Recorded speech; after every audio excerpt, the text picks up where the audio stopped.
বেসরকারি সংস্থায় চাকরি করে সুজাতা দত্ত। খুব পরিশ্রমী মেয়ে, কিন্তু তাতে কি? বড়বাবুদের ইশারায় চলে না বলে প্রমোশন তো দূর, নানা রকম হেনস্থার শিকার হতে হতে শেষে সিদ্ধান্ত নেয় আর নয়, অপমান নিয়ে বেঁচে থাকা যায় না। অতএব আজ নিজেকে শেষ করবে বলে সিদ্ধান্ত নেয়। ঠিক তখনই ডোরবেলটা বেজে ওঠে। দরজা খুলতেই ছেলেটি বলে, ম্যাডাম, আপনার কুরিয়ারটা নিন, আর এটাতে একটা সই করে দিন। সুজাতা ভাবল, কে আবার কি পাঠালো। যাকগে, সাইন করে প্যাকেটটা নিল। না খুলেই সেটা রেখে আবার ফিরে গেল নিজের রুমে। অপমান, অপবাদ আর নয়, আজকে শেষ করেই দেবে নিজেকে।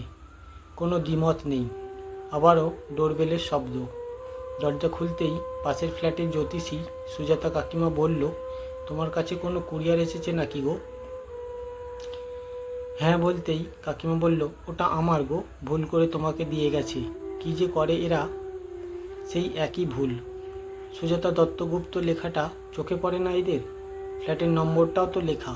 আসলে আমার মামা আমার জন্য শ্রীমদ্ ভগবদ্ গীতা পাঠিয়েছেন, ফোনে জানালেন। গীতা পাঠ, ঈশ্বর চিন্তা, নিজের কর্ম সব করে যাই। আর কি, বাকিটা তো তিনি আছেন সবার মঙ্গলের জন্য, তিনিই দেখছেন।